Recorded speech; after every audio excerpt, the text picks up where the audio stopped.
નમસ્કાર વિદ્યાર્થી મિત્રો, આપ સૌનું હાર્દિક સ્વાગત છે અમારી YouTube ચેનલ એટલે કે ગુરુ શિષ્ય એકેડમીની ઓનલાઈન પ્લેટફોર્મ પર। તો આપ સૌ મિત્રો તૈયાર છો આપણા સાંસ્કૃતિક વારસાના લેક્ચર 2 માટે? તો અહીં આપણે અગાઉના લેક્ચરમાં વાત કરી ગયા હતા કે આપણે શું શું ભણાવવાના છીએ અને થોડુંક મેં કીધું હતું કે હવે આપણે હડપ્પા સંસ્કૃતિથી શરૂઆત કરીશું। તો આગળનો લેક્ચર શું હતો? ઓરિએન્ટેડ હતો। તો હવે આપણે सांस्कृतिक वारसा में हड़प्पा संस्कृति विषे आगळ अभ्यास करीशुं। तो चालो आपणे मुद्दासर वात करीए। मित्रों अमारा चेनल ने लाइक करजो, शेर करजो, सब्सक्राइब करजो, भूलता नहीं हो। जोजो आपणे सरस रीते अभ्यासक्रम पूरो करवानो छे, कई ज बाकी नथी मूकवानुं। अमारी साथे सतत जोडायेला रहेजो। तो हड़प्पा संस्कृति, हवे हड़प्पा संस्कृति में आपणे शुं शुं भणवानुं छे ए जोई लेवीए।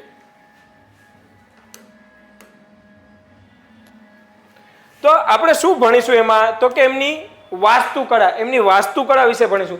તો પહેલા તો આપણે એ સમજવું પડશે વાસ્તુકળા એટલે શું, વાસ્તુકળામાં કોનો સમાવેશ થાય, બરોબર? પછી વાત આવે એમની મૂર્તિકળા। તો એમની વખતે જે મૂર્તિઓ બનતી હતી એ કઈને શેનાથી બનતી હતી? પથ્થરની બનતી હતી, ધાતુની બનતી હતી કે માટીની બનતી હતી?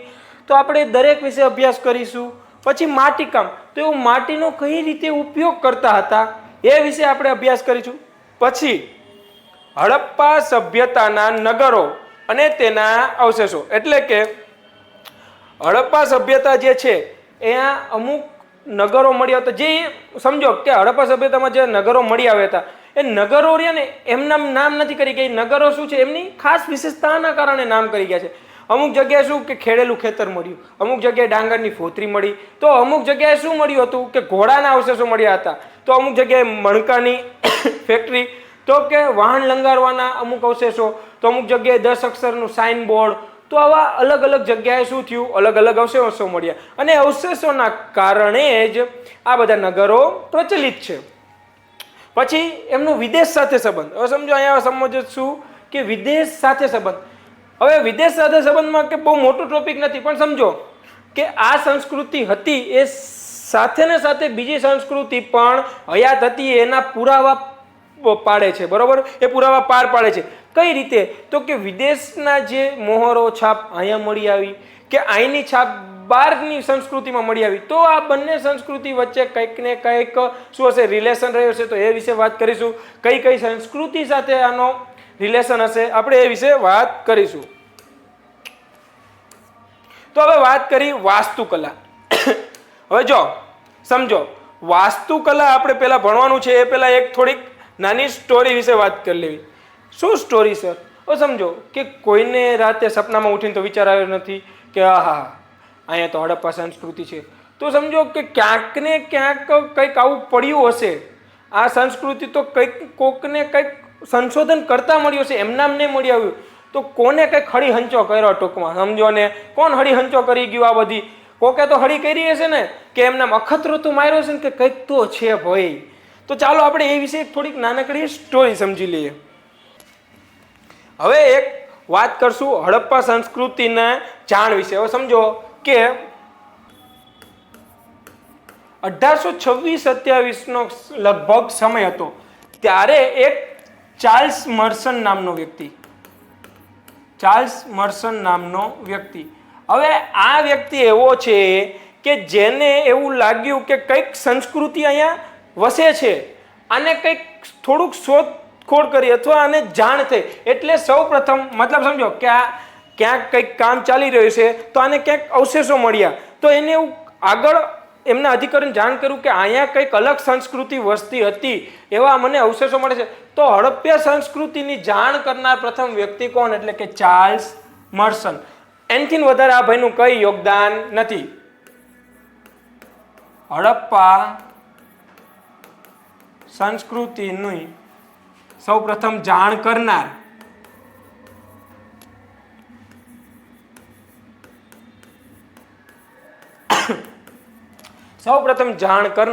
એટલે કે કોણ? ચાર્લ્સ મર્સન।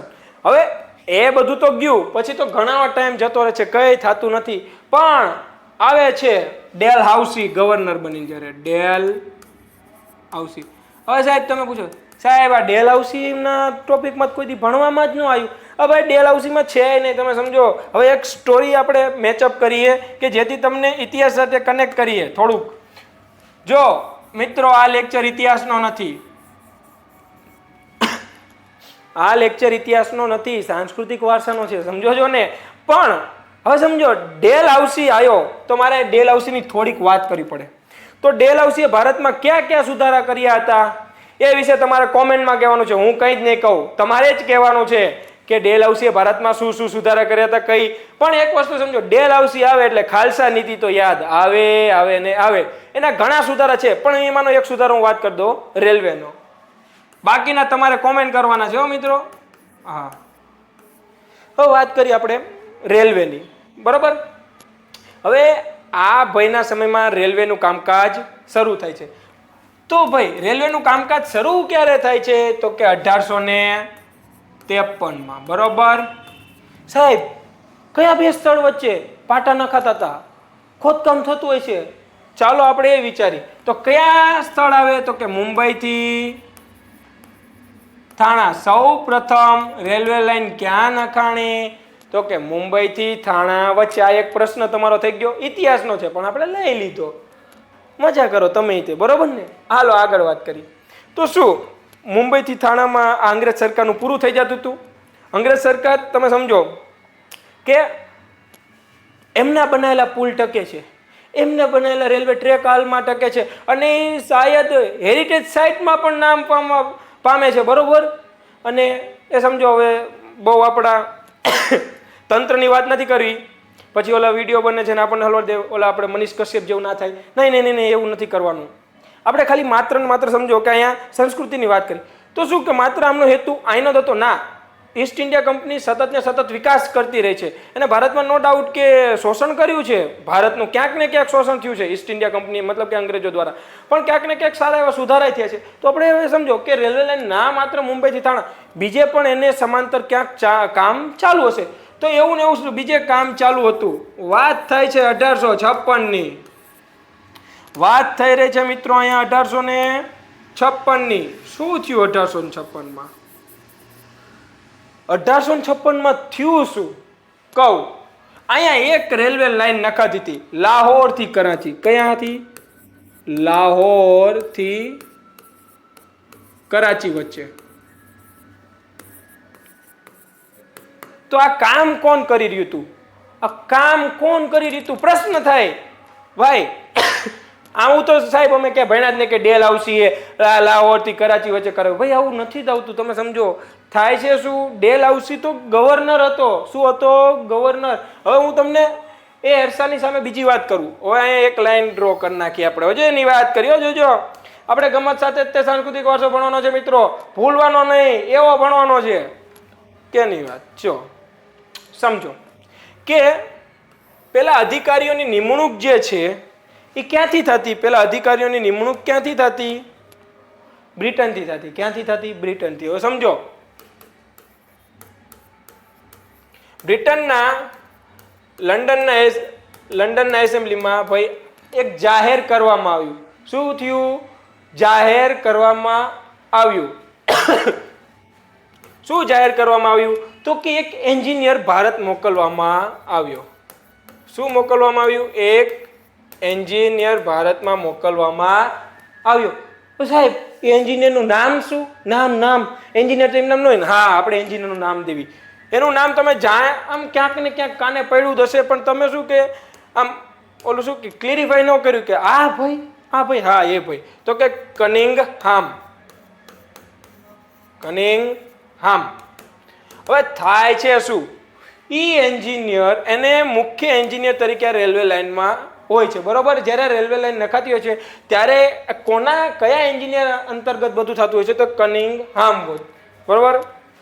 આ કનિંગહામના નેતૃત્વ હેઠળ આ લાહોરથી કરાચી રેલવે લાઇન નખાઈ રહી હતી.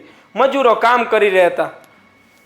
ઠાક પાવડો નાખે, પાવડો અને ત્રિકમ લઈને ખોદકામ રહેતા, અને મજૂર કામ કરીએ તેને ફાટ દઈને પાવડો પડ્યો, કંઈક અવાજ આવ્યો, કંઈક તૂટાનો. એમાં મજૂર ઊભો રહી ગયો. આયો કનિંગહામ.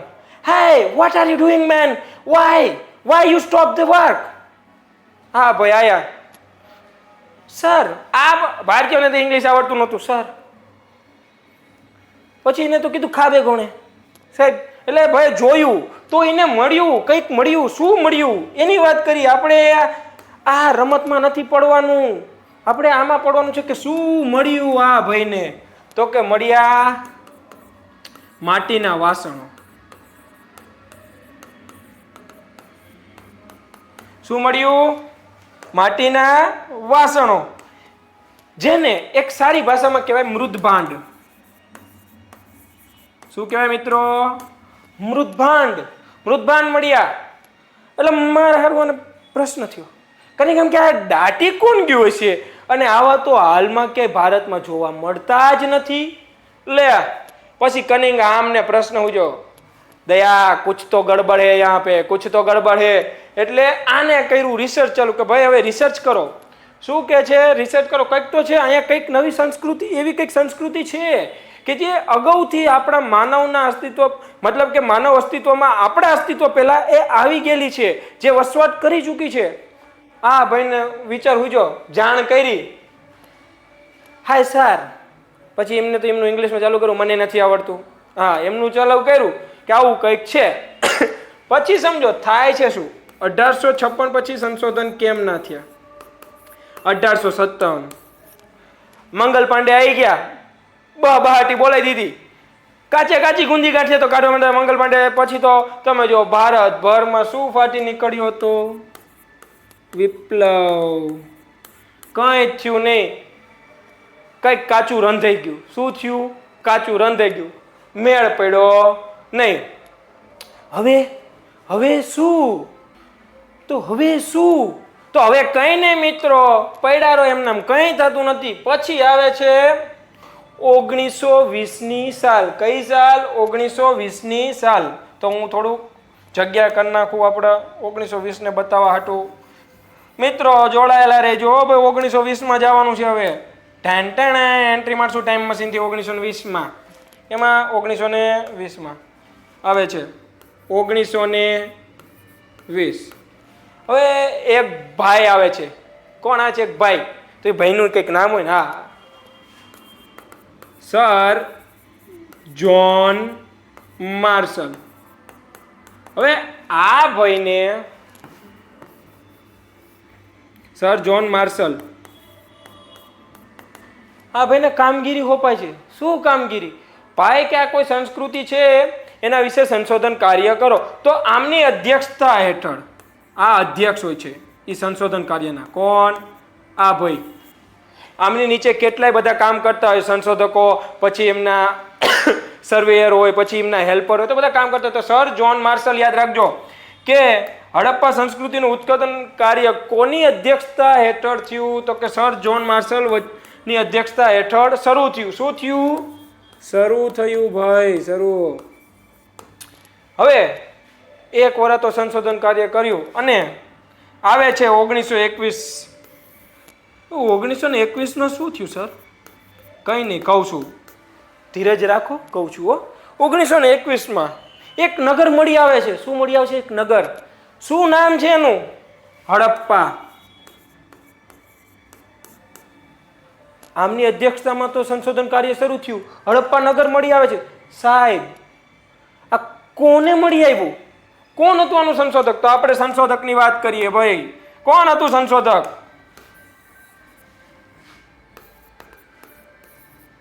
સંશોધક હતા, જી હા, દયારામ સાની. ખલનાયક નહોતું કોઈ હો. આ તો મેં જી હા બોલ્યું એટલે ભાઈ એવું હોય ના, ખલનાયક નહોતું કોઈ. માણસ હારા હતા, દયારામ સાની. તો હડપ્પા નગર મળી આવે છે, બરોબર. તો સૌ પ્રથમ હડપ્પા સંસ્કૃતિનું શોધાયેલું નગર એટલે કયું? હડપ્પા નગર. આના ઉપરથી જ આ સંસ્કૃતિના નામ પડ્યા. હવે આપણે નામો વિશે ભણીશું. કેમ આના જો નામ, આ સંસ્કૃતિને અલગ અલગ 3 નામથી ઓળખવામાં આવે છે. પહેલું કયું નગર મળી આવ્યું? તો કે હડપ્પા નગર. એટલે આને શું કહેવાય? હડપ્પા સંસ્કૃતિ.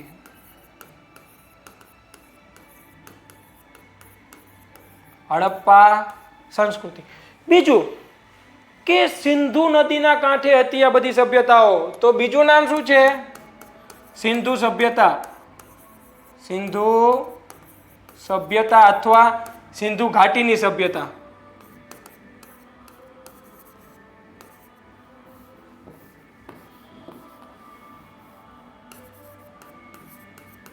સિંધુ ઘાટીની સભ્યતા. પછી ત્રીજું નામ સમજો, ત્રીજું નામ કેમ આવવું પડ્યું? એક નામ છે કાંસ્ય યુગીન સભ્યતા. કેમ કાંસ્ય યુગીન સભ્યતા? પ્રશ્ન થવો જોઈએ. તો સમજો કે આ સભ્યતા કે આ સંસ્કૃતિમાં સૌથી વધારે જો કાંસાના અવશેષ મળ્યા હોય ને તો આ સંસ્કૃતિમાં, એટલે આને શું કહે? કાંસ્ય યુગીન સભ્યતા. રેડી? આના નામ વિશે ભણી ગયા. તો હવે આપણે ભણીશું વાસ્તુકલા વિશે. હવે સમજો કે આપણે હડપ્પા સંસ્કૃતિની વાસ્તુકલા વિશે ભણવાનું છે, પણ સમજો વાસ્તુકલા ભણતા પહેલા આપણે સમજી લેવીએ કે વાસ્તુકલામાં તો હાચનમાં સમાવેશ કોનો થાય? વાસ્તુકલા એટલે શું? પ્રશ્ન થવો જોઈએ.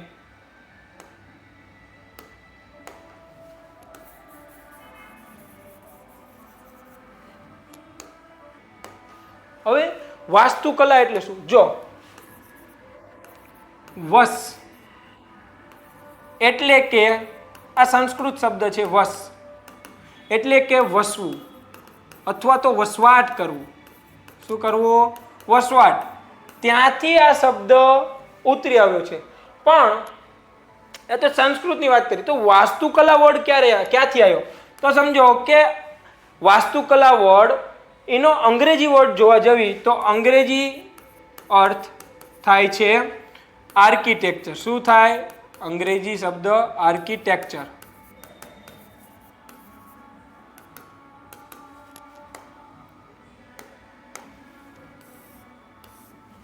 આર્કિટેક્ચર.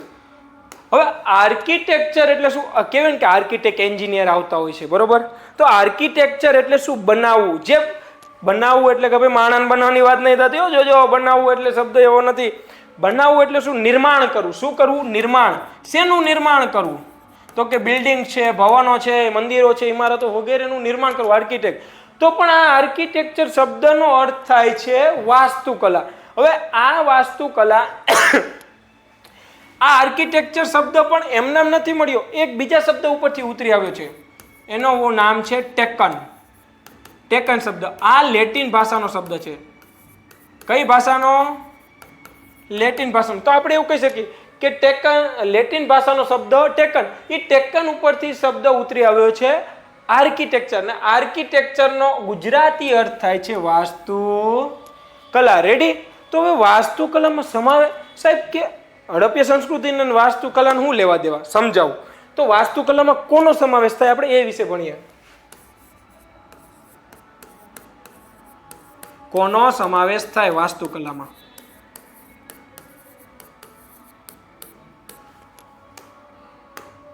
તો વાસ્તુકલામાં કોનો સમાવેશ થાય? પહેલા તો નગર રચના, બીજું ભવનો, ઇમારતો, મહેલો, ભવનો, ઇમારતો, મહેલો, પછી કે મંદિરો. એટલે કે જે નિર્માણ કર્યું છે, જે હાથોથી અથવા મહેનતથી, મતલબ કે કોઈ પ્રોપર ડિઝાઇન સાથે, એ બધાનો સમાવેશ કેમાં થાય? વાસ્તુકલામાં. જો મંદિરોમાં તમે વાસ્તુકલામાં તમે મંદિરો પણ ભણશો તો બરોબર. આ બધાનો સમાવેશ કેમાં થાય? આ બધાનો સમાવેશ વાસ્તુકલામાં થાય. સમજો. તો સાહેબ હવે વાત કરી કે વાસ્તુકલામાં નગર રચના આવે, બરોબર? નગર રચના આવે છે. કેવી નગર રચના? તો કે પ્રાચીન છે, બરોબર? પ્રાચીન નગર રચનાનો પણ વાસ્તુકલામાં સમાવેશ થાય છે. તો હવે સમજો કે એક નગર બનાવ્યું તો નગર રચનામાં શેનો સમાવેશ થાય? આપણે એ વિશે વાત કરી. તો કે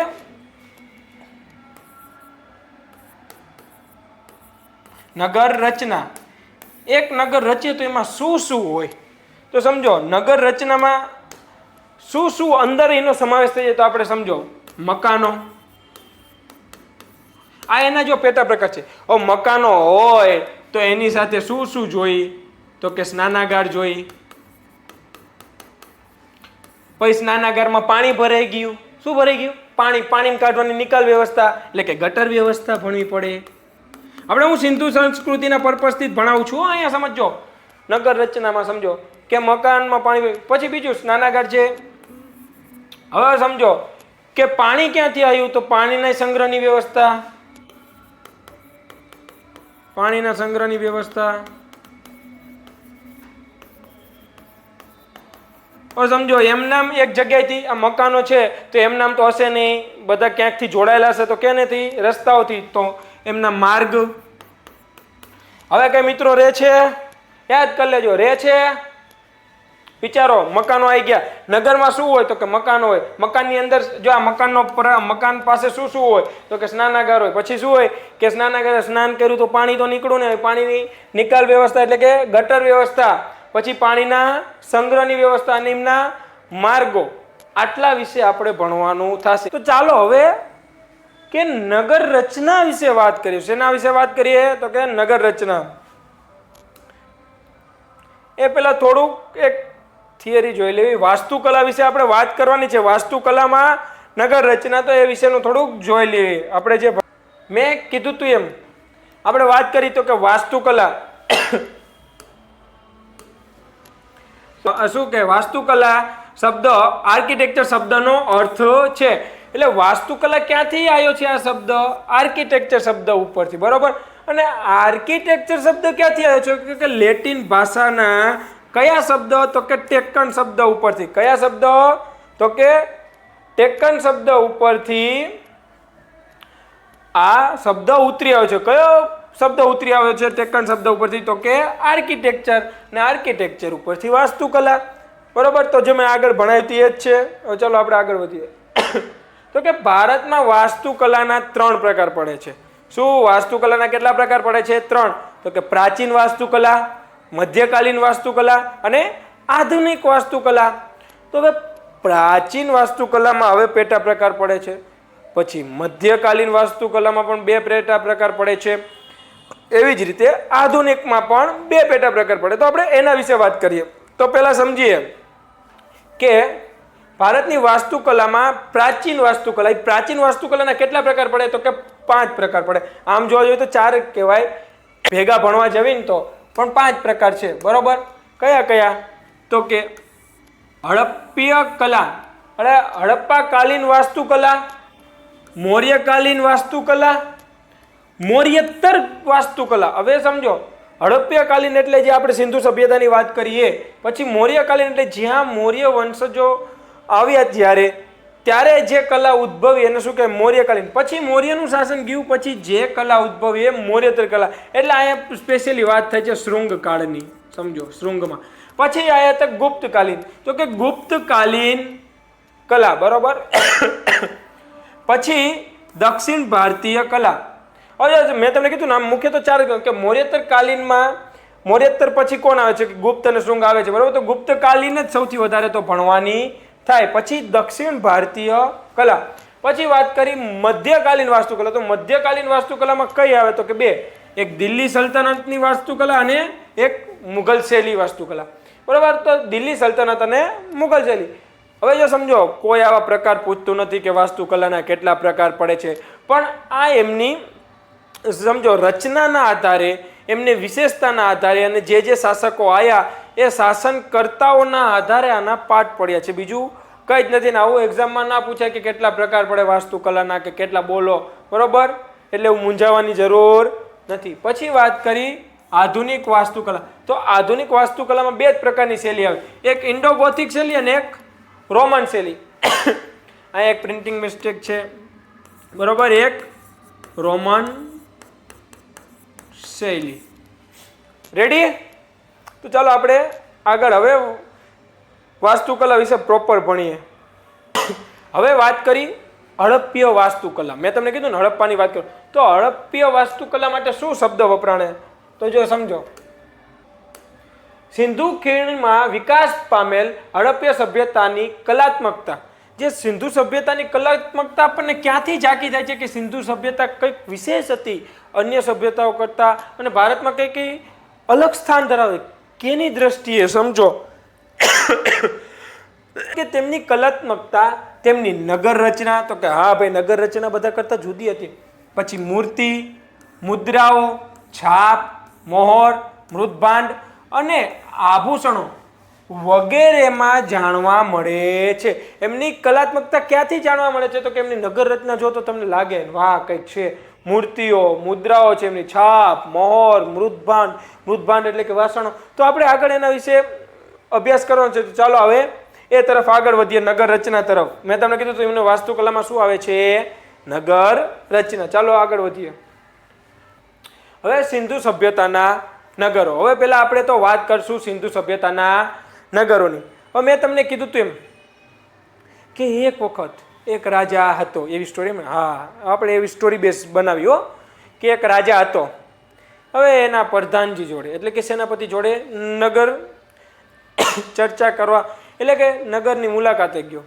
હવે એ જોવા ગયો કે મારે નવું નગર વસાવવું એને મગજમાં ઇન્સ્ટન્ટ વિચાર આવે શું કે નવું નગર બનાવવું છે નવું નગરની રચના કરવી છે કેમ કરશું તો એ ખ્યાલ લેતા લેતા બેચાયેલા જતા હતા ચાલો હવે શું થાય છે હવે આપણે સ્ટોરી બેઝ ભણીએ આવું કંઈ થયું નહોતું હું કહું એ પાછા સાચું ન માની લેવું તમે બધાનો પાછો તમારો ભરોસો નહીં હા સાહેબ કહેતા હતા જો સમજો હવે થાય છે શું રાજાને પ્રધાન બે હાલ્યા જાય છે તા રાજાના મનમાં લડ્ડુ ફૂટા 2 રૂપિયા કા શોર્ટ કેડબરીને આવે ને હા ભાઈ શું થયું તો સમજો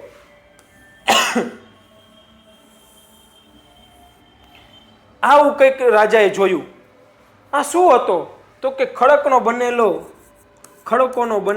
પહાડ શું હતો ખડકોનો બનેલો પહાડ રાજા જોયો ભાઈ આ પહાડ થોડોક ઊંચાણ વાળો છે ને થોડોક નીચાણ વાળો છે મારે અહીંયા નગર બનાવવાનું થાય છે સેનાપતિ આયા પ્રધાનજીમના બોલો ને રાજા શું કરવું છે અહીંયા નગર બનાવવાનું છે જે ખર્ચો થાય એ ઉપાડવાનો બાકી નગર બનાવવાનું છે કઈ વાંધો નહીં પછી એન્જિનિયર આવ્યા એમના આવે ને એમને એન્જિનિયર હતા ભાઈ હતા એમ તમે જેવા તેવા ન માનતા રાજા છે બધા હા એમ હવે શું થાય છે તો કે આ મારા જે જૂના નગરમાં બધું ખીચડો થઈ ગયો જો ભાઈ સ્ટોરી નથી આ સ્ટોરી બેઝ બનાવું છું આવું કોઈ હતું નહીં એ કે મારા નગરમાં બધો ખીચડો થઈ ગયો છે આન પર રહેવું ના બધું મજા નથી આવતી વસ્તી જામતી નથી કે આમ પ્રોપર દેખાય આવવું પડે આમ નગર રચના કે આમ વણાક હોવો જોઈએ આમ ખોંચો પડવો જોઈએ અહીંયા જ મકાન હોવા જોઈએ અહીંયા જ નાના ઘર હોવું જોઈએ પ્લાનથી બનાવવા બધું ખીચડો કરી નાખ્યું પહેલા કારણ કે કબીલાઓ હતા ને કબીલાઓમાંથી સીધા નગર રચના તરફ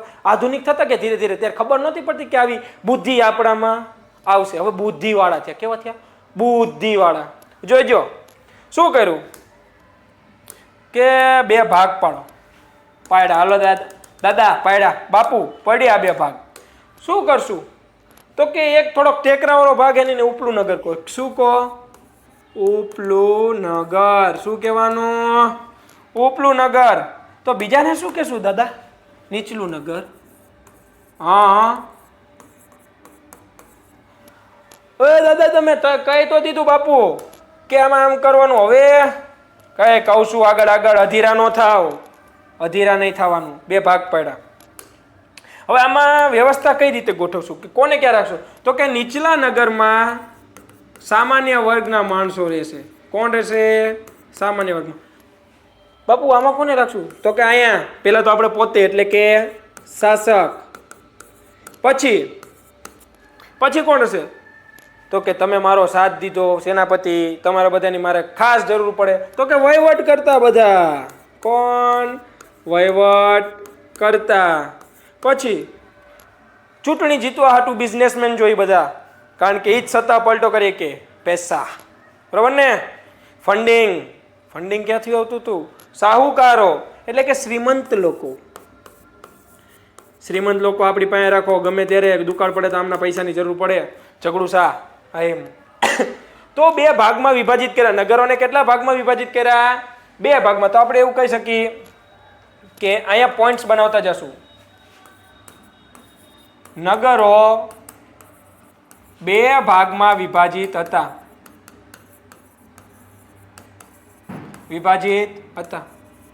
સાહેબ અમે ક્યાં કેવું સાંભળ્યું 3 ભાગમાં વિભાજિત હતા. ગામ હોય આપવાત તો હોય જ તે હતા. કોણ કેવી આપણે વાત કરી 2 નગર એવા હતા જે 3 ભાગમાં વિભાજિત, પણ પછી જ આવી ઘડી કરો હવડા આપણે પેલા આના વિશે વાત કર્યું, ઉપલું નગર અને નીચલું નગર. હવે આ બાપુ એમના નહોતું ગોઠવું, એ પેલા એમના પુરોહિત પાસે જોવડાયું હતું કે દિશા કઈ દિશાનું નગર રાખવું, કે કઈ બાજુ ઉપલું રાખવું ને નીચલું રાખવું. તો આ નગર પૂર્વથી પશ્ચિમમાં હતું. ક્યાંથી? પૂર્વથી પશ્ચિમમાં. તો સમજો આ ભાગ હતો પૂર્વ સાઈડ અને આ ભાગ હતો પશ્ચિમ સાઈડ. તો આપણે એવું કહી શકીએ કે નગર પશ્ચિમથી પૂર્વ કે પૂર્વથી પશ્ચિમ તરફ ફેલાયું હતું, એટલે કે પશ્ચિમથી પૂર્વ તરફ ફેલાયેલું હતું. હવે સમજો આપણે શું કીધું કે નગર કઈ બાજુ ફેલાયેલું હતું, કે પશ્ચિમથી પૂર્વ તરફ. હવે તમે સમજી લો એક કે નગર તો આપણે શોધી લીધું. હવે તમે આમાં દેખાતું નથી કે આ ઊંચાણવાળો ભાગ છે ને આ નીચાણવાળો ભાગ છે, તો આપણે એ કહી શકીએ કે આમાં 2 ભાગ હતા, એક ઊંચાણવાળો ભાગ અને એક નીચાણવાળો ભાગ. બરોબર? તો આપણે એક પોઈન્ટમાં ઉમેરો કે નગરો કઈ દિશામાં ફેલાયા હતા, કે પશ્ચિમથી પૂર્વ. નગર પશ્ચિમથી પૂર્વ દિશામાં ફેલાયેલા હતા.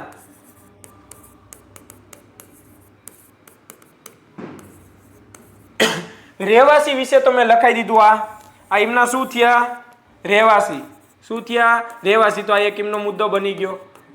હવે સમજો કે રાજા અને પ્રજા વચ્ચે કંઈક થોડોક એમના પ્રજા ઘૂસી જાય ન કરતો તો શું? ફરતે કોટ જેવું કંઈક દિવાલ કરી. શું કરી? દિવાલ. હવે ફરતે શું કર્યું? અમને કિલ્લા જેવું કર્યું. શું કર્યું? કિલ્લા જેવું. કારણ કે પ્રજા ઘૂસી ન જાય. જો શું કર્યું? તો અહીંયા ફરતે કિલ્લા જેવું કર્યું. હવે ઈ કિલ્લા હતા, ઈ કિલ્લા જેવું કર્યું, એને શું કહેવામાં આવે છે? તો કે સિટાડેલ. શું? સિટાડેલ કહેવામાં આવે છે. તો અહીં તમે લખી શકો એક મુદ્દામાં, ઉપલા નગરના કિલ્લાને શું કહેવામાં આવતું? સિટાડેલ.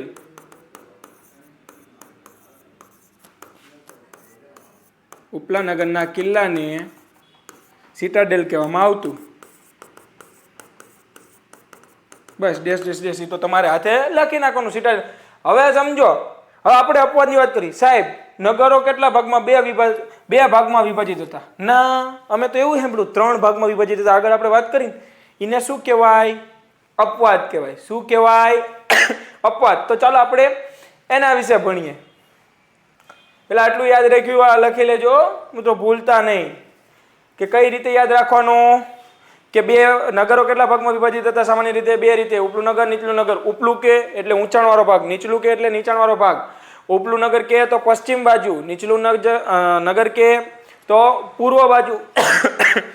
ઉપલા નગરમાં કોણ કોણ રહેતું? તો કે શાસક, વહીવટકર્તા અને શ્રીમંત લોકો. જ્યારે નીચલા નગરમાં સામાન્ય વર્ગના રહેવાસીઓ રહેતા. બરોબર? હવે ચાલો આપણે આગળ વધીએ. ઉપલા નગરના કિલ્લાને સિટાડેલ કહેવામાં આવતું, એ પણ ભૂલતા નહીં. ચાલો હવે આગળ વધીએ અપવાદ વિશે. અહીં અપવાદની વાત કરીએ. અપવાદ 2 હતા. જો અપવાદ 2 નગરો. અપવાદ. આ નગરો રહ્યા, આ જે નગરો અહીં હું નામ લખીશ, એ 3 ભાગમાં વિભાજિત હતા. કેટલા ભાગમાં વિભાજિત હતા? 3 ભાગમાં.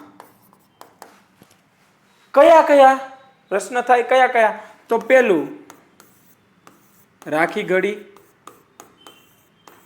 અને બીજું ધોળાવીરા. રાખી ગઢી એટલે સિંધુ સભ્યતાનું સૌથી મોટું નગર એટલે રાખી ગઢી. આની પહેલા કોણ હતું? તો કે મોહેન્જો-દડો હતું. પણ 2016 ના સંશોધન બાદ રાખી ગઢી થઈ ગયું. તો એના વિશે આપણે આગળ ભણીએ. ચાલો, તો આટલું લખાઈ ગયું, તો હાલો હું કાઢી નાખું છું. કરી આપણે રાખી ગઢી અને ધોળાવીરા વિશે. તો રાખીગઢી તો પેલા ક્યાં આવ્યું છે? ક્યાં? તો કે હરિયાણામાં. ક્યાં? હરિયાણાના હિસાર જિલ્લામાં. હરિયાણા હિસાર જિલ્લો.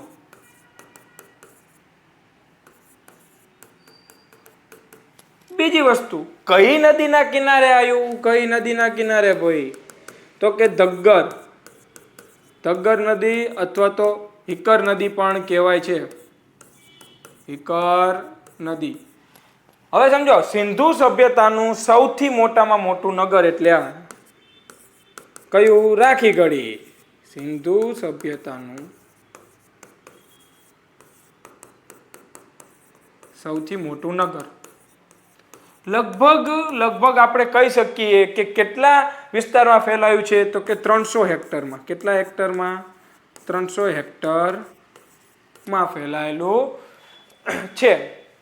જ્યારે હવે અહીંયા ધોળાવીરા, તો ભાઈ આપણે ધોળાવીરા વિશે બધું જાણીએ. હવે જો સમજો, અહીં મેં અવશેષો કે એના વિશે કોઈ વધારે વાત નહીં કરતો, કારણ કે આનો આગળ અભ્યાસ કરવાનો છે. ને બીજું કે આ ઇતિહાસનો પોર્શન છે ને આપણે ભણીએ છીએ સાંસ્કૃતિક વારસો, યાદ રાખજો. પછી જો સમજો કે ધોળાવીરા ક્યાં આવ્યું? તો કે કચ્છના ભચાઉ તાલુકામાં. ક્યાં? એટલે કે ગુજરાત. એ તો કહેવાની જરૂર નથી, ગુજરાત. ઓકે. હવે વાત કરી કે કઈ નદીના કિનારે નદી કઈ આવે? તો કે લુણી નદી. કઈ નદી? લુણી નદીના કિનારે. સાહેબ, તો ધોળાવીરા હજી ઉત્ખનન કાર્ય ચાલુ, તો વિસ્તારની દ્રષ્ટિએ આ સૌથી મોટું ના થાય? ના મિત્રો, નથી. આનો વિસ્તાર કેટલો છે આપણે જોવા જવીને? વિસ્તાર તો કે લગભગ 200 હેક્ટર જેવો છે.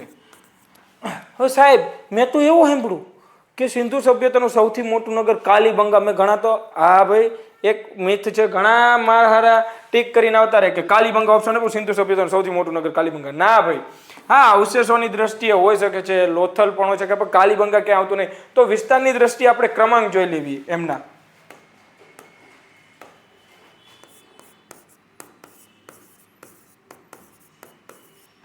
વિસ્તારની દ્રષ્ટિએ ક્રમાંક કે સિંધુ સભ્યતામાં કયા મુખ્ય 3 મોટા નગરો છે? તો પહેલું આવતું હોય ને રાખીગઢી. રાખીગઢી. પછી બીજું આવતું હોય મોહેજો-દડો.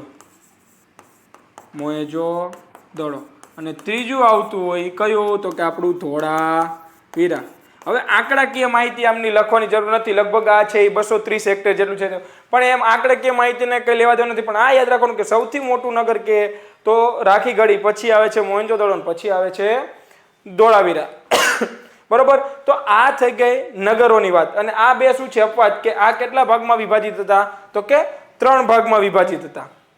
હવે આપણે આગળ વધીએ. હવે આપણે એમના વાત કરશું રસ્તાઓની. હાલવા ચાલવા રસ્તા તો જોઈએ ને ભાઈ, એમ નામ થોડા હોય. નગરો બનાવી દીધા તો નગરોમાં શું હોય? રસ્તા તો હોવાના છે. તો આપણે એ રસ્તાઓ વિશે વાત કરશું આપણે, અને અહીંથી પોઈન્ટ બનાવતા જશું એમાં. તો સમજો એમના રસ્તા કઈ ટાઈપના હતા.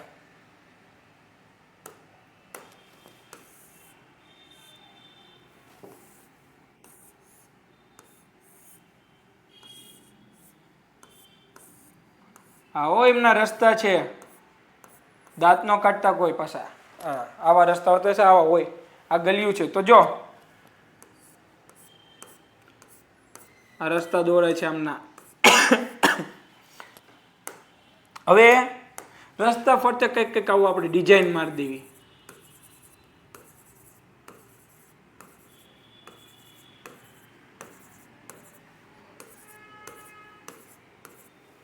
હવે આપણે વાત કરશું, આમાં ડિફાઇન કરશું આપણે કે આમાં અલગ પાડશું કે કયો મુખ્ય માર્ગ. તો જ્યાં વચ્ચે જે મોટો છે ને એ શું છે? મુખ્ય માર્ગ છે. શું છે? મુખ્ય માર્ગ. હવે આ જે બીજા છે ને એ શું છે? અન્ય માર્ગ. તો આપણે કહી શકીએ કે માર્ગ જોવી એટલે કે રસ્તાઓમાં મુખ્ય માર્ગ અને અન્ય માર્ગો 2 પ્રકારના માર્ગ હતા. તો માર્ગો કેટલા પ્રકારના હતા? 2 પ્રકારના. 2 પ્રકારમાં હતા. કયા? તો કે મુખ્ય માર્ગ અને અન્ય માર્ગ. બરોબર. હવે વાત કરી, આ તમે જુઓ તો આ માર્ગો છે આમ કરીને આમ એલ નો ખૂણો આમ એલ આકાર બનાવે છે. તો ગણિતમાં એવું કહે છે આમ કરીને આમ ખૂણો બંધાય એટલે આને શું કહેવાય? કાટકોણ. તો આપણે એવું કહીએ કે અહીંયા જે ખૂણો બન્યો એ કયો કાટખૂણો બન્યો કહેવાય. કેવો ખૂણો બન્યો કહેવાય? કાટખૂણો. તો આપણે તો જો આ અન્ય માર્ગો મુખ્ય માર્ગને કઈ રીતે મળતા હતા તો કે કાટખૂણે. તો એક નવો ટોપિક, એક મુદ્દો, કાટખૂણો. અહીંયા યાદ રાખો, કાટખૂણો. અહીંયા સિમ્બોલ કરી નાખવાનો કાટખૂણાનો. તો અન્ય માર્ગો મુખ્ય માર્ગને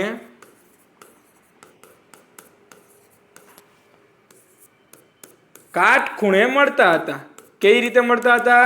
કાટખૂણે મળતા હતા. એક મુદ્દો થઈ ગયો. જો ભાઈ હું આ મેન્સ પર્પઝ થી લખાવતો જાઉં છું એટલે તમને જો એક થિંકિંગ પ્રોસેસ તમારામાં ડેવલપ થતી જાય. ગોખવું એ તો આખી વસ્તુ જ અલગ છે. તમને મુદ્દાઓ બનાવતા આવડવું પડે કે કઈ રીતે છે. હવે વાત કરી સાહેબ રસ્તા બનાવી નાખા તો પ્રશ્ન થવો જોઈએ રસ્તા કાચા હતા કે પાકા હતા? તો રસ્તાઓ કાચા હતા. કેવા હતા? કાચા હતા મોટે ભાગે. જો હું અહીંયા કહું છું, આપણે એવું ચોક્કસ ન કહી કે મોટે ભાગે કેવા હતા? કાચા હતા. પણ હવે સમજો ગામ અહીંયા અપવાદ મેં કીધું ને તો અપવાદ એક હતું. કોણ હતું? અપવાદ. અહીંયા અપવાદ આવ્યો. કોણ આવ્યો? અપવાદ. કોણ છે એ?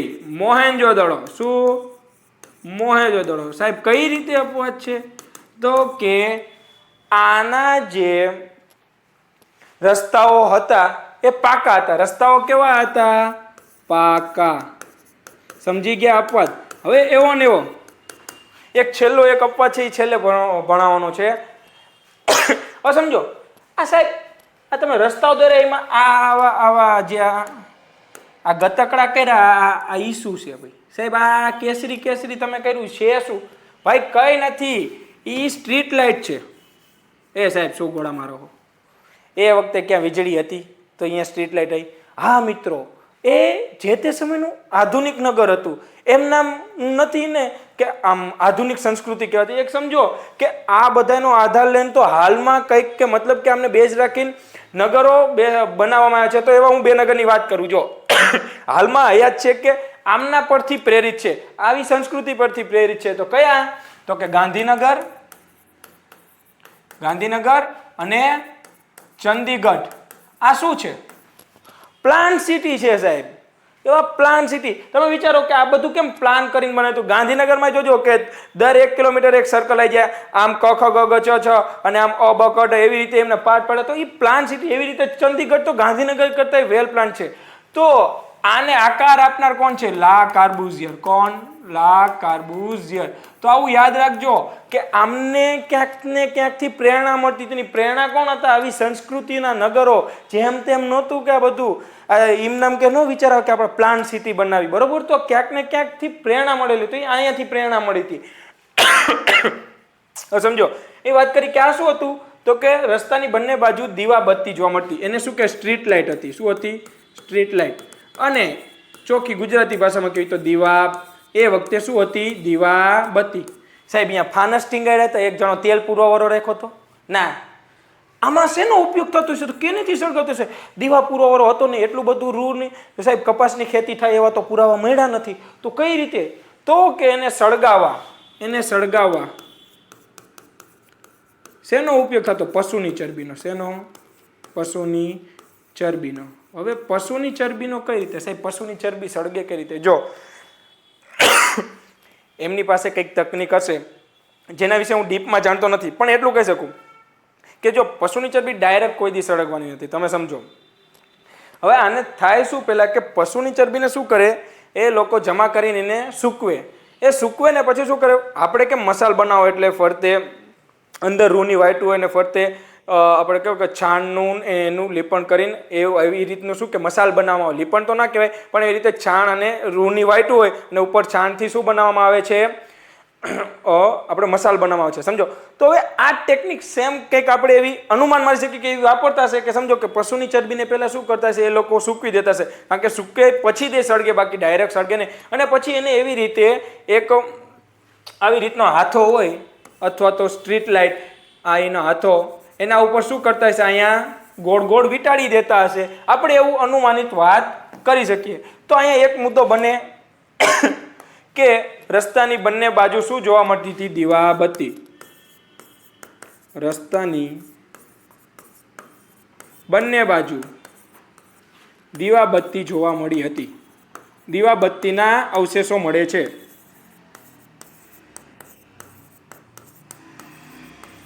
હવે સમજો, દીવાબત્તીના અવશેષો મળ્યા. હવે અહીંયા આપણું પૂરું થાય છે કે કાટખૂણે મળે છે. પણ હું હજી એક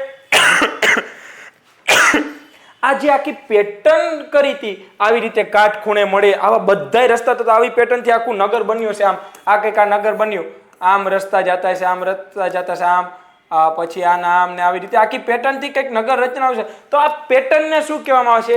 ગ્રીડ પેટર્ન આધારિત રચના. કેવી પેટર્ન આધારિત રચના? ગ્રીડ પેટર્ન આધારિત રચના કહેવાય. આ રચનાને શું કહેવામાં આવતું હતું? Grid pattern. એટલો વર્ડ યાદ રાખો કે આ રસ્તાઓ કાટખૂણે મળતા ને આવી રીતે આખું જે નગર ડિઝાઇન કરે છે એને કેવી પેટર્ન કહેવાય? આખા નગરને જે જોડે છે આ રસ્તા દ્વારા એને કેવી પેટર્ન કહેવાય? તો કે ગ્રીડ પેટર્ન. યાદ રહી ગયું? કેવી પેટર્ન? Grid pattern. હવે વાત કરતો સાહેબ, અહીંયા તમે મોટે ભાગે મુખ્ય માર્ગની જ વાત કરી. કેની વાત કરી? મુખ્ય માર્ગની.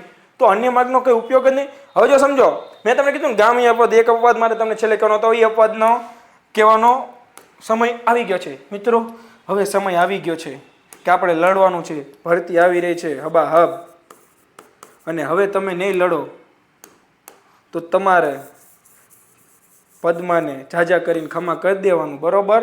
અને આપણે રોદણા રોવાના થાય છે. એની કરતા ધ્યાન દો. હવે જો અપવાદ શું? અપવાદમાં એટલું જ તે કે અહીંયા આપણે મુખ્ય માર્ગની જ વાત કરી, અન્ય માર્ગની વાત કરી નહીં. તો હવે અહીંયા અન્ય માર્ગનો એક અપવાદ છે. કેનો? અન્ય માર્ગનો. અન્ય માર્ગો કઈ રીતે મળતા હતા?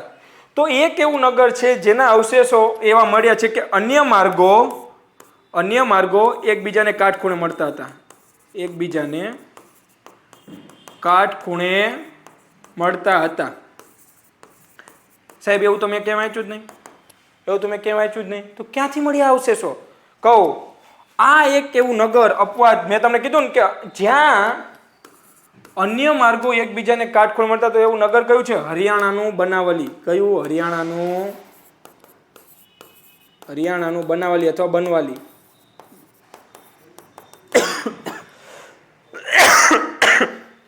તો રેડી? રસ્તા વિશે યાદ રાખ્યું કે રસ્તાઓ બે ભાગમાં વિભાજિત થતા, બે પ્રકાર પડતા હતા, અન્ય માર્ગ, મુખ્ય માર્ગ. પછી બીજો પોઈન્ટ, એ આખી પેટર્નને કેવી કહેવાય? તો કે ગ્રીડ પેટર્ન કહેવાય. રસ્તાઓ એકબીજાને કઈ રીતે મળતા? તો કે કાટખૂણે મળતા હતા. રસ્તાની બંને બાજુ શું હતી? તો કે દીવાબત્તી હતી, બરોબર? એને શેનેથી સળગાવવામાં આવતી? તો કે પશુની ચરબીથી સળગાવવામાં આવતી. પછી સમજો કે આપણે મુખ્ય માર્ગની વાત કરી, તો અન્ય માર્ગનો અપવાદ કોણ? તો કે હરિયાણાનું બનાવલી. જ્યાં શું હતું? તો કે અન્ય માર્ગો પણ એકબીજાને કઈ રીતે મળતા હતા? તો કે કાટખૂણે મળતા હતા. હવે રસ્તાઓ કેવા હતા? તો કે કાચા હતા. તો પાકા રસ્તાના કયા અવશેષો છે? હા, એક અપવાદ છે. કોણ? મોહેન્જો-દડો. રેડી? તો ચાલો હવે આપણે આગળ વધીએ મકાનો તરફ. હા, લે મકાનો. સિતારો કાંગન હોગા. હા, આમાં આંગણું બાંગણું બધું બનાવશું, ચકાચક બંગલો. હવે જો મકાનોનું કઈ રીતે હતું?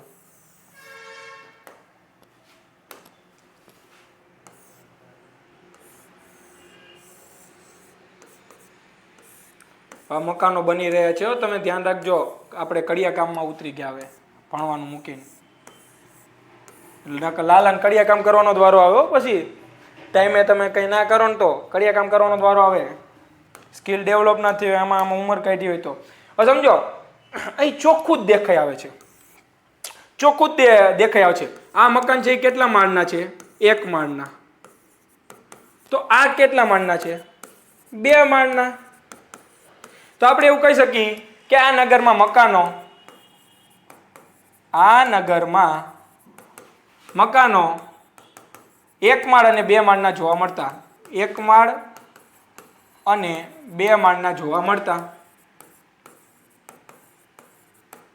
2 માળના જોવા મળતા. રેડી? હવે સમજો કે આ મકાનોની વાત થઈ ગઈ 1 માળના 2 માળના. હવે 2 માળના મકાન કોના હતા અને 1 માળના મકાન કોના હતા? તો તમારે એટલું યાદ રાખવાનું કે ઉપલું નગર હતું ને, ઉપલું નગર એમાં મોટે ભાગે બધા મકાનો કેવા હતા? 2 માળના. જ્યારે નીચલું નગર હતું, નીચલું નગર ત્યાં મકાનો શું હતા? 1 માળના. કેમ? તમને અહીંથી તમને અહીંયા રહેવાસી યાદ કરો. નીચલા નગરમાં કોણ રહેતું હતું? તો કે સામાન્ય વર્ગના માણસો. જ્યારે ઉપલા નગરમાં કોણ રહેતું હતું? ઉપલા નગરમાં કોણ રહેતું હતું મિત્રો? તો કે ગર્ભ શ્રીમંત લોકો, શાસક અને વહીવટ કરતા.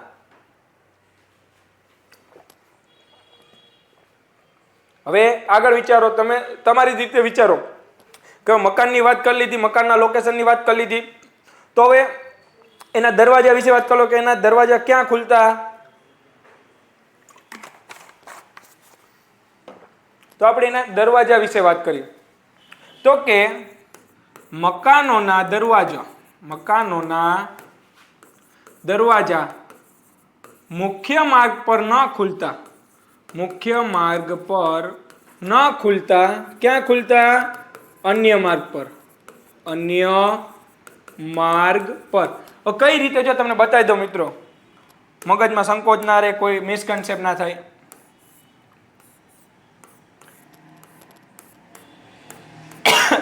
આ રીતના મકાનો રહેતા. હવે અહીંયા એક મકાન છે, અહીંયા એક મકાન છે, અહીંયા એક મકાન છે, અહીંયા. તો આ સાઈડ દરવાજા રહેતા. કઈ સાઈડ? આ સાઈડ. એટલે આ કયો થયો? અન્ય માર્ગ. તો સાહેબ મેં તો એવું સાંભળ્યું કે હડપ્પા સંસ્કૃતિમાં એવાય અવશેષો મળેલા છે કે મુખ્ય માર્ગ પર દરવાજા ખુલતા. મેં તમને કીધું ને ગામ અહીંયા અપવાદ. અપવાદને તો ભૂલવાના જ નહીં, કારણ કે અપવાદને પહેલા સાચવવા પડે. અપવાદ અહીંયાથી જ ક્વેશ્ચન નીકળે. અપવાદ શું અપવાદ છે? અપવાદ શું છે? તો કે દરવાજા મુખ્ય માર્ગ પર ખુલતા. શું? દરવાજા મુખ્ય માર્ગ. અહીંયા દરવાજા મુખ્ય માર્ગ પર ખુલતા. કિસકી હૈ યે ગુસ્તાખી? કયું છે નગર આ? કયા નગરમાં કે દરવાજા મુખ્ય માર્ગ પર ખુલ્લા? જી હા, લોથલ. કયું? લોથલ. હવે તમે વિચારો, લોથલમાં જ કેમ આવું સ્ટ્રક્ચર? લોથલના ઓરડાની વાત થાય ને તો લોથલમાં ઘણી વખત મકાનો પણ મોટા જોવા મળે છે. ઓરડા બીજા નગરોની સાપેક્ષે અહીંના ઓરડાની તમે જુઓ તો પહોળાઈ રહીને વધુ જોવા મળે છે. કેમ? હવે તમે સમજો, લોથલ વિશે તમે વિચારો તો લોથલ વિશે વિચારો. પેલા લોથલ કેવું નગર હતું? વેપાર વાણિજ્યનું હબ હતું, નું કેન્દ્ર હતું. બરોબર, વેપાર વાણિજ્યનું કેન્દ્ર.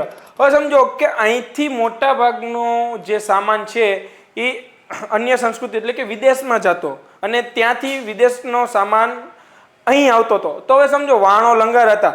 તો થાય કેવું? આ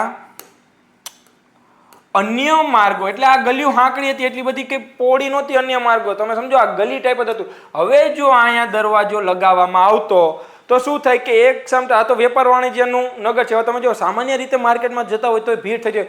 તો હવે એ સમયે આપણે કલ્પના ન કરી શકીએ કે એ સમયે કેટલી ભીડ રહેતી હશે, કેટલું ટ્રાફિક રહેતું હશે, અથવા એ કેટલું વ્યસ્ત સિટી હશે. તો સમજો કે અહીંથી અવર જવરમાં તકલીફ પડતી. તો એ તકલીફ ના પડે. જો ભાઈ આ કાલ્પનિક સ્ટોરી છે, તમે સમજો આપણે એવું અનુમાન મારી શકીએ કે હું એવું કહી ન શકું આવું, પણ આપણે એવું અનુમાન મારી શકીએ કે સમજો અને ઓરડા મોટા હતા. બીજી વસ્તુ કે મુખ્ય માર્ગ પર જ ખોલવામાં આવે. મુખ્ય માર્ગ પર ખોલે એટલે શું થાય? સીધું મેઇન માર્ગ પર ચડી ગયું. એટલે અહીંથી દરવાજા પણ મોટા હશે, આપણે એવું રાખીએ. અને સીધું શું થાય કે મુખ્ય માર્ગ પર સામાન તમારો સીધો મુખ્ય માર્ગ પર લઈ જઈ શકો અને સીધો તમારો જે વાહન છે એમાં લંગારી શકો. એટલે કે જે વાહનનું ડોકયાર્ડ હોય એ સીધું ડોકયાર્ડનો જે રસ્તો મુખ્ય માર્ગમાં મળતો હોય અને અહીંયા ઓરડાના દરવાજા સીધા મુખ્ય માર્ગ પર ખુલે. તો શું થાય કે ટ્રાન્સપોર્ટમાં શું થાય? સરળતા રહે. એના માટે અહીં આપણે એવું કહી શકીએ કે દરવાજા મુખ્ય માર્ગ પર ખુલતા હશે. શેના માટે આપણે અનુમાન મારી શકીએ? અનુમાન શું? માલ સામાનની હેરફેરની સરળતા માટે.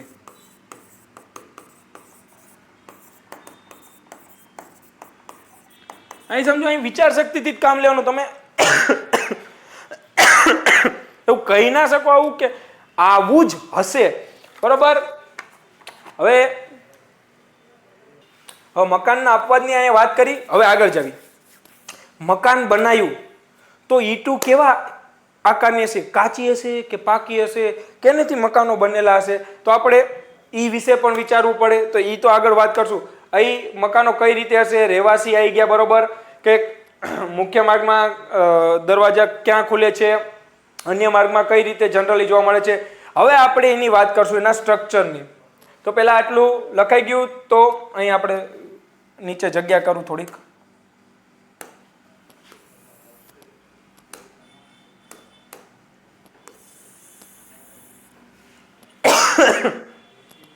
હજી અપવાદ તો ઘણા આવશે હો. અહીં મકાનો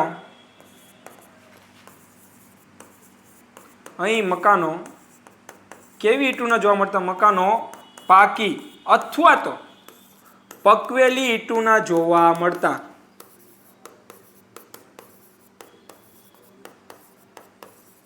તો સાહેબ કાચી ઈંટુના કે જોવા જ નહીં મળ્યા હોય? કાચી ઈંટુના કે જોવા જ નહીં મળ્યા? મેં કીધું ગામ હોય અપવાદના તો નથી જ ભૂલવાના. તો એક એવું સિટી હતું, આનો અપવાદ અહીં લખું, નીચે નીચે લખ નાખું. અપવાદ તમે કાલીબંગા યાદ રાખજો. અપવાદ શું કે કાલીબંગા.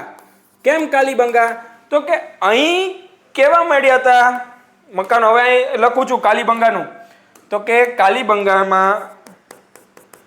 કાલીબંગાના મકાનો હતા. મકાનો એક કાચી ઈંટોના બનેલા હતા. કેવી? કાચી ઈંટોના. પણ ઈંટોમાં એક અલગ જ વસ્તુ હતી. શું હતી? તો કે ચિત્રિત ઈંટોના હતા. પરંતુ કાચી ઈંટોના, અને ઈંટો કેવી હતી? ચિત્રિત કે સુશોભિત હતી. હવે તમને અહીં વધુ જાણવાની જિજ્ઞાસા જગે. સાહેબ એ વખતે એમની પાસે ઈંટુના બીબા હશે? ઈંટુ કેવી બનાવતા હશે? તો ઈંટુનો આકાર કેવો છે? અહીં ઈંટુના આકારના વિશે વાત કરી. ઈંટનો આકાર. ઈંટુનો આકાર કેવો હતો? તો કે ઈંટુનો આકાર વર્ગાકાર કે એલ આકાર જોવા મળતો. ઈંટુનો આકાર કેવો જોવા મળતો મિત્રો? વર્ગાકાર. હવે જો વર્ગાકાર શબ્દ સાંભળીને તમે બી ન જતા. તમે વર્ગ શબ્દ સાંભળ્યો ને, વર્ગમાં તમે સમજાવજો. આ ચોરસ હોય, ચોરસ તો બધી બાજુ કેવી? સેમ. તો શું થાય? એ ગુણ્યા એ, એટલે કે લંબાઈ ગુણ્યા લંબાઈ, એટલે શું કહે? લંબાઈનો વર્ગ. એટલે આ થયું. તો આ ચોરસને વર્ગાકાર પણ કહેવાય. એટલે આવો આકાર આવે એને શું કહેવાય? વર્ગાકાર આકૃતિ. પણ એ ત્રિપરિમાણમાં હોય. કેમાં હોય? ત્રિપરિમાણમાં. બરોબર. આટલું લખાઈ ગયું. ચાલો આપણે આગળ વધીએ. મિત્રો આગળ વધતા એક અપવાદ લખાવાનો છે. હજી કઈ આપણે ખાસ જગ્યા નથી. હવે એક જગ્યા રહો મિત્રો.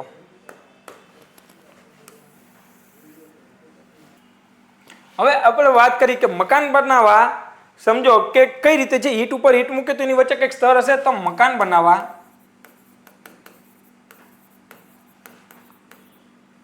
ચીકણી માટીનો ઉપયોગ થતો. ચીકણી માટીના સ્તરનો ઉપયોગ થતો.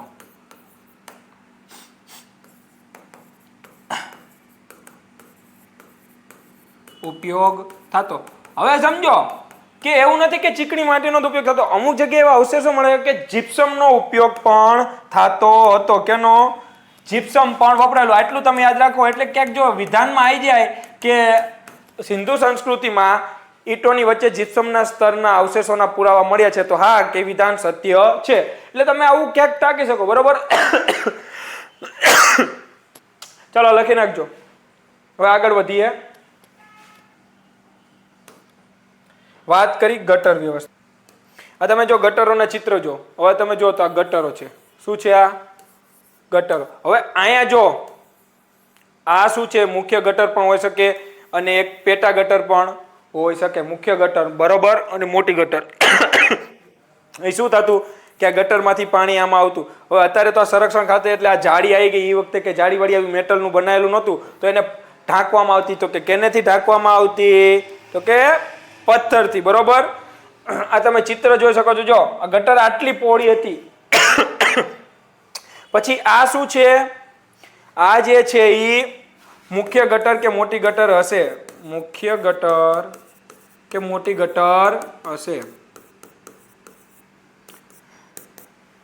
રેડી?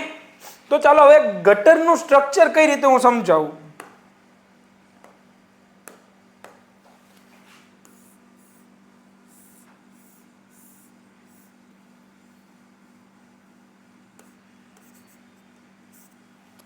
હવે આ ગટર છે, માની લેવાનું છે એવું ને માનવાનું કીધું છે, હશે એવું હું ન કહી શકું હો મિત્રો. આ તમને સમજાવવા માટે આ ચિત્રો દ્વારા યાદ રાખવાની ટેકનિક હું વાપરું છું, બીજું કઈ જ છે નહીં. હવે સમજો, અહીંયા એક આમ ગોળ ટાંકી હતી, ગોળ.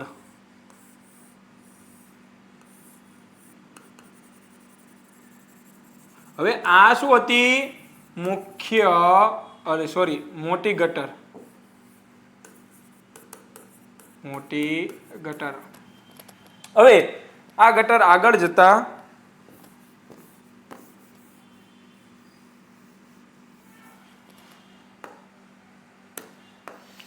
જતા મળે છે કોને?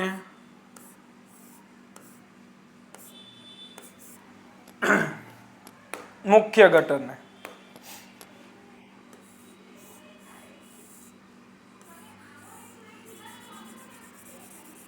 હા, આ શું છે? મુખ્ય ગટર. હવે સમજો સાહેબ, તમે આ પગથિયા આકાર જ કેમ કર્યો? હવે હું તમને એક વસ્તુ કહું કે જ્યારે તમારું ઘર બનતું હોય ને, તો જો તમે ઘર બનતા તમે જોયું હોય ને, તો તમે જોજો કડિયો રહ્યો ને, એક આવું કલરનું આમ હે ને, એક આવું ચોરસ, આમ લંબચોરસ જેવું એક સાધન હશે.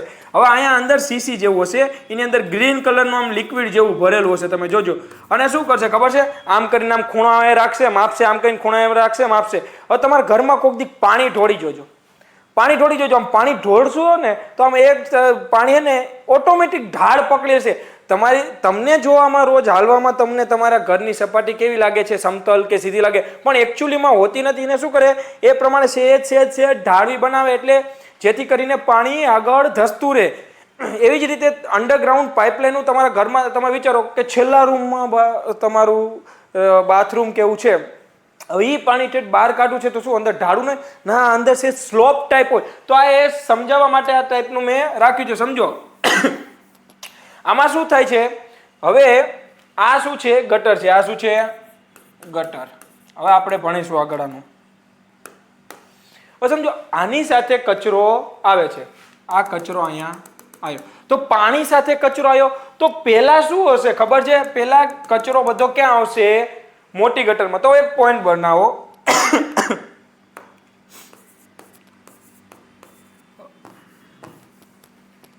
ગટરનો કચરો પ્રથમ ક્યાં આવતો? મુખ્ય ગટરમાં. મોટી ગટરમાં. મોટી ગટરમાં આવતો. હવે મોટી ગટરનો આવો પોઈન્ટ લખાવાની વસ્તુ નથી, પણ મોટી ગટરનો મેં ઉલ્લેખ કેમ કરો? મોટી ગટરનું એક બીજું નામ હતું. શું નામ હતું? સીસ્પીટ. શું હતું? સીસ્પીટ. હવે સમજો, આમે ઉપર તમે જો કલર કરી નાખ્યો. કેમ કલર કરી નાખ્યો? કે આની માથે શું હતું? ઢાંકણું હતું. ઢાંકેલું હતું. બરોબર, ઢાંકણું હતું. કેનું બનેલું હતું ઢાંકણું? તો કે પથ્થરનું. કેનું? પથ્થરનું. આને પણ એક ઢાંકણું હતું. કેનું બનેલું હતું? પથ્થરનું. હવે આ આખી જે ગટર, એટલે કે આ જે દેખાય ને, આની માથે ને આમ કરીને આમ, આ જે ગટર છે ને, આ ગટર, એની માથે ને આમ પથ્થરા ઢાંકેલા હતા. આપણે એવું અનુમાન મારી શકીએ. તો જે આખી ગટર વ્યવસ્થા છે, એની માથે શું ઢાંકવામાં આવતા? પથ્થર. તો આ પથ્થરનું આ શું થયું? પથ્થરથી ઢાંકેલી હતી. પથ્થરથી ઢાંકેલી. તો એવો પોઈન્ટ બની શકે કે આખી ગટર લાઈન અથવા ગટર વ્યવસ્થા પથ્થરથી ઢાંકેલી હતી. પહેલા મુખ્યમાં. હવે તમે સમજો, અહીંયા આ આખી સિસ્ટમ સમજો. અહીંયા કન્સેપ્ટ ક્લિયર કરવાનું, બાકી આમાં કઈ છે જ નહીં. હો ભાઈ, ગટર વ્યવસ્થા, ઉન્નત ગટર વ્યવસ્થા ક્યાં જોવા મળી? તો કે મોહેંજો-દડોમાં. વાત પતી ગઈ. અહીંયા મોહેંજો-દડો લખ નાખો એટલે વાત પતી ગઈ. હું કન્સેપ્ટ ક્લિયર કરવાની વાત કરું છું. શું હતી આખી વ્યવસ્થા સમજો. ગટરની સાથે તમે જો કે એની સાથે બીજો અન્ય કચરો પણ હોય. હવે એ કચરો બધો અહીંયા આવશે. હવે અહીંયાથી જો સમજો કે આમ અહીંયા બધો જમા થતો, એટલે શું થાય? ઢાંકણું રાખતું. ઢાંકણું કાઢીને અહીંયાથી શું કરતું? સાફ કરે. હવે તમે સમજો ઘન કચરો હોય, કચરો બે આમાં હોય, પ્રવાહી પ્લસ થોડો ઘન કચરો હોય. કેવો કચરો? પ્રવાહી ઘન. હવે જો પાણીનો પ્રવાહ તમે જો મેં તમને કીધું પાણી ઢોરો તો એની દિશામાં આગળ વધે, ઘન કચરાને ખસતા વાર લાગે. હવે સમજો કે આ તો ધીરે ધીરે ધીરે ધીરે હળવે હળવે હાલે કચરો, પણ પાણી તો એની ગતિ ના મૂકે. પાણીના ગતિના કારણે શું કે કચરો ઘન કચરો આગળ જતો. હવે સમજો આ પાણી ઉપરથી શું થાય? સરકી સરકીને આગળ જતું રહે. નહીં પાણી ક્યાં જાય? મુખ્ય ગટરમાં. મુખ્ય ગટરથી પછી નગરની બહાર અન્ય પાણીના સોર્સમાં ભળી જતું હશે. બરોબર? તો આ રીતની રચના હતી. સમજાઈ ગયું? તો આમાં એટલું જ રાખવાનું કે ગટર ઉન્નત ગટર યોજના ગટર વ્યવસ્થા ક્યાં જોવા મળી? તો કે મોહેંજો-દડોમાં. એમાં કચરો કઈ પ્રકારનો હોય? તો કે ઘન અને પ્રવાહી. પછી સમજો કે એમાં મોટી ગટરને શું કહેવાતું? તો કે સીસ્પીટ કહેવાતું. હવે સમજો આ ગટર છેલ્લે ક્યાં મળતી? તો કે મુખ્ય ગટરને મળતી. હવે મુખ્ય ગટરોને કેનેથી ઢાંકેલા હતા? તો કે પથ્થરના ઢાંકણાથી. પછી આખી ગટર વ્યવસ્થાને પણ પથ્થરના ઢાંકણાથી ઢાંકેલી હતી. રેડી? Concept clear? તો ચાલો આપણે આગળ વધીએ. હવે વાત કરીએ આપણે જાહેર સ્નાનાગારની. કેની? જાહેર સ્નાનાગારની.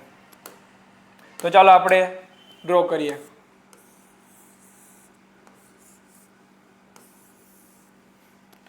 હા જો ભાઈ સ્નાનાગાર ડ્રો કરું, કોઈ દાંત ન કાઢતા હો ભાઈ, આવું જ હતું. આપણે જોવા નથી ગયા એટલે આવું માની લેવાનું. શું માની લેવાનું? ઘણું ખરું ફિઝિક્સમાં કેમ ફિઝિક્સ ભણાય ખબર હોય. ધારો કે ઉપર તો આખું ફિઝિક્સ બની ગયું. આ શું હતા? નાના ઓરડા. પછી આ શું હતું? સ્નાનાગાર. આ શું છે? સ્નાનાગાર. હવે સમજો આ સ્નાનાગાર ના અવશેષો ક્યાં મળ્યા હતા? તો કે મોહેંજો-દડોમાં. આવું મોટું સ્નાનાગાર, મતલબ સમજો મોટું સ્નાનાગાર ક્યાં જોવા મળ્યું હતું? તો કે મોહેંજો-દડોમાં. ક્યાં જોવા મળ્યું હતું? મોહેંજો-દડોમાં. હવે આવડું મોટું સ્નાનાગાર બનાવીને શું કામ છે? આવડું મોટું સાહેબ કઈ રીતે કહે મોટું હતું? તો હાલો આપણે ના લંબાઈ અને પહોળાઈ ઉપરથી કહી. તો કે લંબાઈ હતી 12 મીટર લંબાઈ અને 7 મીટર. આમ તો રોને એવું નથી કરવું. અને પહોળાઈ હતી 7 મીટર. એટલે કે સ્નાનાગાર હતું. આજે અહીંયા સ્નાન કરવાનું સ્નાનાગાર છે. આવું ન હોય. સાચરમાં તો ખુલ્લું હતું. આ ઓપન હતું. કેવું હતું? ખુલ્લું હતું. આ તો મેં તમને સમજાવવા માટે દોર્યું છે. ખુલ્લું હતું. બરોબર? આ જાહેર સ્નાનાગાર હતું તો એની લંબાઈ શું હતી? લંબાઈ 12 મીટર અને પહોળાઈ 7 મીટર ધરાવતું શું હતું? સ્નાનાગાર. બરોબર? હવે આ સ્નાનાગાર હતું. તમે વિચારો કે આમની પાસે તો એવી કોઈ વ્યવસ્થા જ નહોતી કે આવું સ્નાનાગાર. પહેલા તો હાલો નહીં વ્યવસ્થા વિશે તો સમજો, એ ડીપમાં જતા પહેલા હું તમને સમજાવું કે આવડું મોટું સ્નાનાગાર બનાવવાનો ઉદ્દેશ્ય શું હશે? અમને કેમ આવડું મોટું સ્નાનાગાર બનાવ્યું? આનો કંઈક તો યુઝ હશે ને. આ બાજુમાં નાના ઓરડા સેટઅપ કર્યા, તો કંઈક તો હશે ને. તો હવે હું તમને સમજાવું કે આનો ઉપયોગ ક્યાં થતો? ઉપયોગની દ્રષ્ટિએ જો તો ઉપયોગ ધાર્મિક વિધિમાં. હવે સાહેબ અમે કઈ રીતે માની કે આનો ધાર્મિક વિધિમાં જ ઉપયોગ થતો હશે? તો જે એક મસ્ત એક્ઝામ્પલ દઉં તમને, ધાર્મિક વિધિથી સમજાવું. ત્રિવેણી સંગમ. ત્રિવેણી સંગમ સમજો. ત્રિવેણી સંગમ શેના માટે કામમાં લાગે છે? તો તમે તમારા જ્યારે કોઈ હાલો ત્રિવેણી સંગમથી પહેલા એક વાત કરું મસ્ત અગ્નિ સંસ્કારની, એટલે તમને ને આખું ક્લિયર કટ થઈ જાય. અગ્નિ સંસ્કાર જ્યારે માણસના થતા હોય, આપણે ખબર અગ્નિ સંસ્કાર થઈ જાય ત્યારે જેટલા લોકો એની સાથે ગયા હોય પછી સીધા તમે જો ગામડામાં મોસ્ટ ઓફલી, હવે તો શું થઈ ગયું કે સિટી એરિયામાં તો શું અહીંયા નળ મૂકી દીધા પગ ધોઈને સીધા કરે, પણ ગામડામાં હાલમાં પણ એવું છે કે જે અગ્નિ સંસ્કાર કરે એટલે જેટલા લોકો જોડે ગયા હોય અથવા તો કાંદીથી એ બધા સીધા તળાવે પહોંચે, તળાવે અથવા તો હોજે પહોંચે, નાયા પછી જ તે ઘરમાં પ્રવેશ કરે. હજુ એના પાછળનું રીઝન વૈજ્ઞાનિક કારણ છે, એમાં કંઈ એવું કહે છે કે એ વર્ડ વાપરે છે પણ એવું કંઈ હોતું નથી. તમે સમજો કે ઓલું કહેવાય આ છે એટલે એવું કંઈ હોતું નથી. તમે સમજો એની પાછળનું વૈજ્ઞાનિક રીઝન સમજો.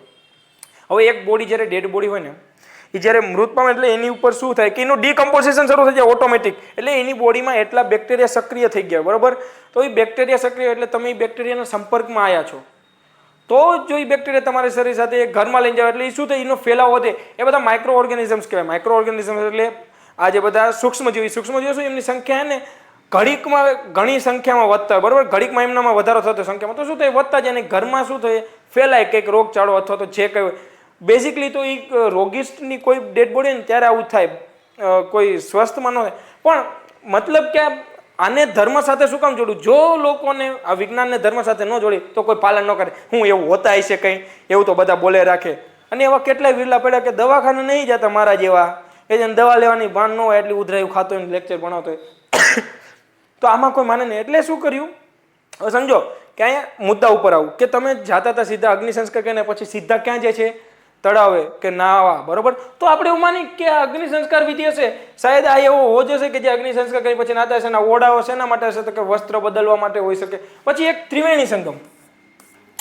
જ્યારે તમે ત્રિવેણી સંગમ, તો ત્રિવેણી સંગમમાં શું છે, બધી વિધિ થાય. કઈ? તો કે કર્મકાંડ વિધિ. રેડી ને? કર્મકાંડ વિધિ યાદ કરો. કર્મકાંડ વિધિમાં તમે તમારા સગાવાલાની જે કંઈ મૃત્યુ આપણે શું કહીએ દેવગતિએ પામ્યા છે, આપણે તમે એને સદગતિએ પહોંચાડવા આપણે શું કરી છીએ, જાવી છીએ ત્રિવેણી સંગમ, એમના પિંડદાન કરવાની બધું જાવી છે, બરોબર ને, વિધિ કરવા. તો સમજો કે ત્યાંય પણ એવી વ્યવસ્થા હશે. તમે જોજો ઓડા હાલમાં શું થઈ ગયું, હવે ગેસ્ટ હાઉસ ને એવું બધું થઈ ગયું. હવે એ ત્રિવેણી સંગમ પાસે તમે જોજો આવા નાના નાના ઓરડા ને બધું એમને સેટઅપ કર્યું છે. ત્યાંથી બ્રાહ્મણ તમને વિધિ માટે મળી જાય. પછી એક જગ્યાએ એવું બધું સેટઅપ હશે. તમને અહીંયા ધોતિયું પહેરાય તો બધું તમે સમજો. તો ધોતિયું તમે એમ નામ પહેરો છો, તમે અહીંથી તો કઈ લઈને નથી કહેતો, તો નાના ઓરડા.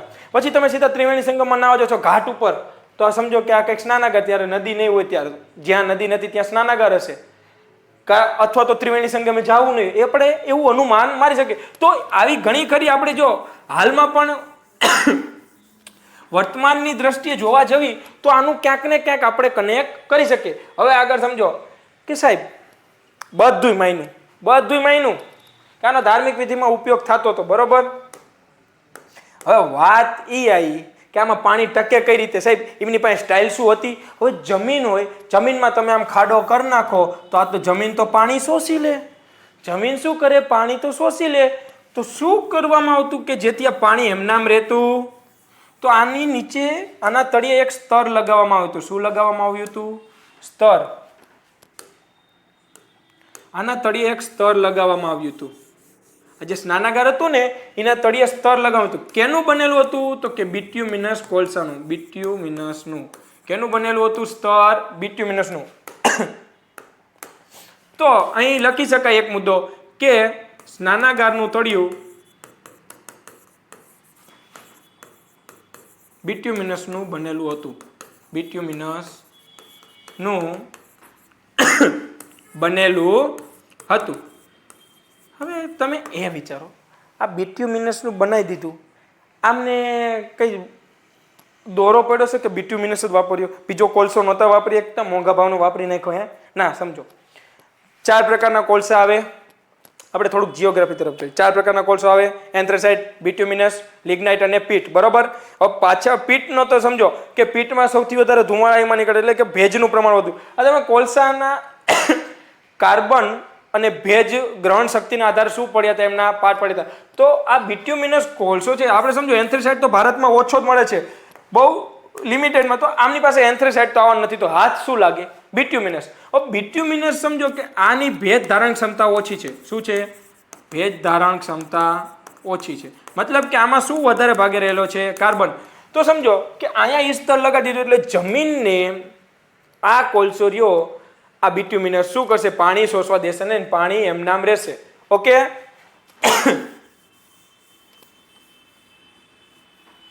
તો અહીં જાહેર સ્નાનાગારનો મુદ્દો પૂરો થાય છે. હવે આપણે અમુક કી પોઈન્ટ વિશે પણ ચર્ચા કરી લઈએ. કી પોઈન્ટ્સ. હવે કી પોઈન્ટ્સ એટલે શું? બીજા કયા કયા આવશે? જો જેટલું આઈએમપી હતું એટલું ભણાવી દીધું છે મિત્રો, બરોબર. એની બહારના ક્વેશ્ચન જાતા નથી, પણ હવે કી પોઈન્ટ્સ. આ સંસ્કૃતિમાં